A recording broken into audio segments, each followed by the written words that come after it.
Come in, Rebecca. It's great to see you today. So what are you here for? Can we speak confidentially? Of course. It's about the virus. Do you have the vaccine? Look, before we get into medical things, tell me, how's the family?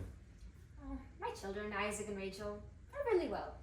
Mordecai, he's unhappy because at the moment it's a timed tax time.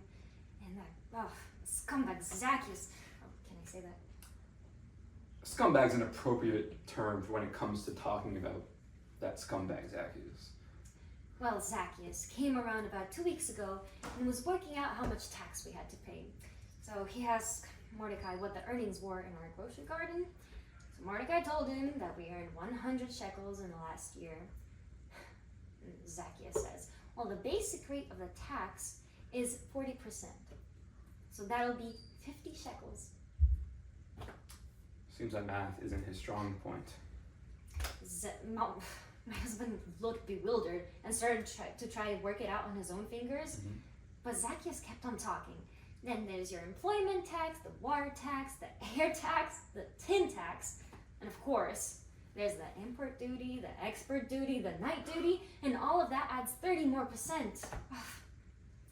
You will never believe what he did next. He paused and he pointed at me and asked Zacchaeus, or my husband, is that your wife over there? And Zacchaeus sneered. Obviously my husband nodded, because who else would I be? And he said, well, there's another 10% for the ugly wife tax. Altogether, 90 shekels out of our 100. Can you believe that? And he had the audacity to, when he was leaving, to say that we better spend the 10 shekels wisely. How disgusting. He's such a rogue rip-off merchant, and he works for the Romans. What kind of Jew can work for the Romans? I just don't know. Anyway, I don't want to talk about the thief, Zacchaeus. I came to talk to you about the virus. The virus? It's not something I've seen in my patients lately. Well, what are your symptoms?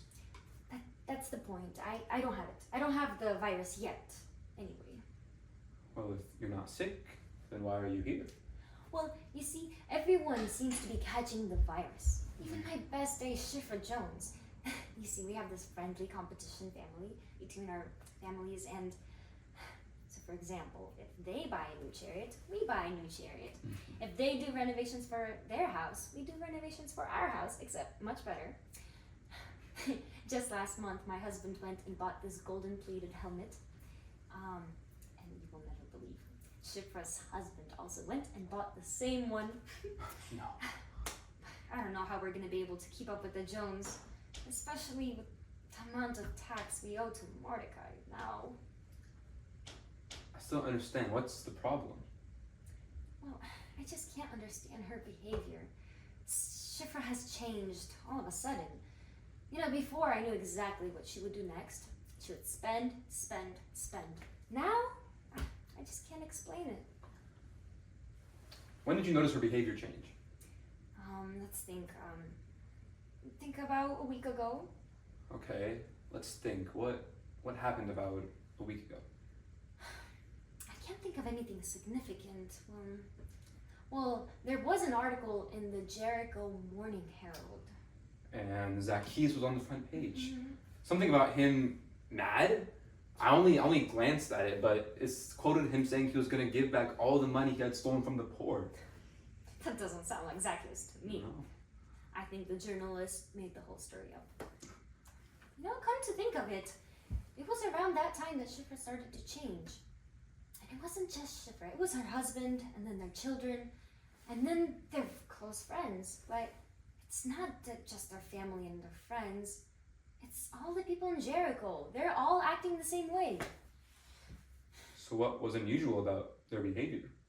Well, remember, I told you about the new hybrid Impreza chariot that the Jones bought?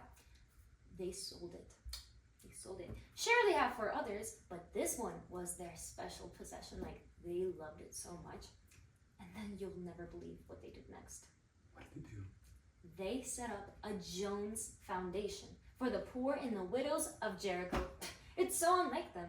You know, many of their friends have also been influenced by their behavior and are giving money as well. This benevolent stuff is like a virus. It's so contagious, it's like a tidal wave.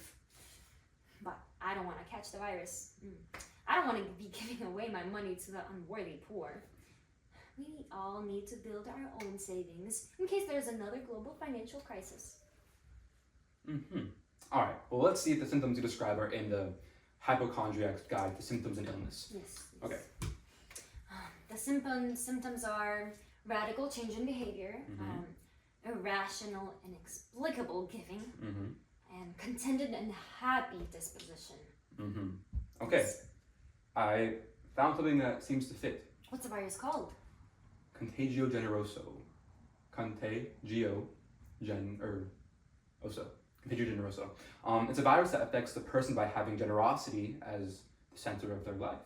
A life in which the person shares all he has as a demonstration of God's love and a response to God's grace. Put it simply, it's someone who has a God-inspired, generous lifestyle.